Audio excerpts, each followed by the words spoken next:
नमस्कार. रंगमंचावरील दोन्ही उत्तम श्रेष्ठ दिग्दर्शक आणि समोर बसलेल्या माझ्या रसिक मायबाप, पण एवढी मात्र मला अक्कल छान आहे की कुठल्या समारंभाला कोणाला घेऊन जायचा आग्रह करावा.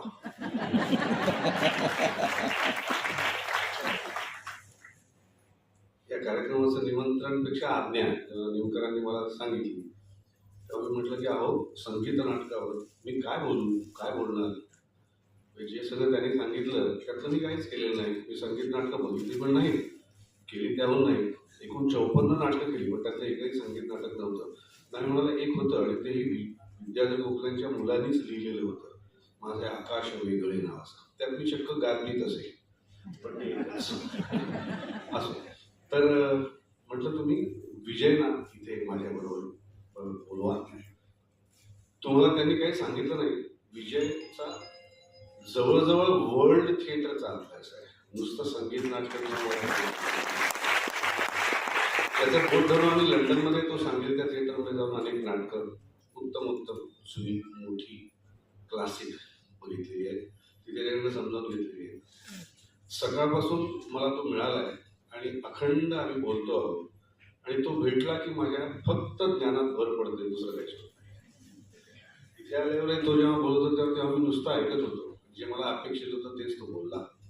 त्यांनी बोलायला हवं होतं, त्याचा तो अधिकार आहे, डेफिनेटली आहे. मित्र असला तरी मी सांगेन की तो खूप या बाबतीत मोठा आहे.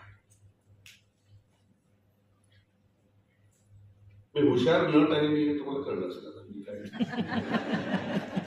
करेक्ट दिग्दर्शकाची निवड मी करतो असं. दुसरं, कौतुक कोणाचं आधी करावं किंवा अभिनंदन कोणाचं आधी करावं हे कळत नाही मला. म्हणजे आधी अंड का आधी कोंबडी चालतं की हे गृहस्थ बसल्या तिकडे. आंबा गोड असतो तसे गोड पण आहेत. आणि काय गावाचं नाव वाघासारखे वाघ पण आहेत आणि आंबा पण आहेत, आणि त्यांच्या बरोबरचे एक एक आंबे आता तुम्ही पाहिलेच आहे. त्याची काय 2 डझनाची पेटी त्यांनी आणली आंब्याची, सगळे भारी आंबे आहेत एकदम. तर यांनी हे केलं म्हणून यांचं आधी कौतुक करावं का त्याची जाणीव होऊन ते ओळखून चतुरंगाने यांचा सत्कार इथे केला याचं कौतुक करावं. मला वाटतं दोघांचंही कौतुक एकाच वेळी केलं पाहिजे, कारण हे जितकं महत्वाचं आहे तितकं हेही महत्वाचं आहे. मला खूप कौतुक वाटलं चतुरंगाचं.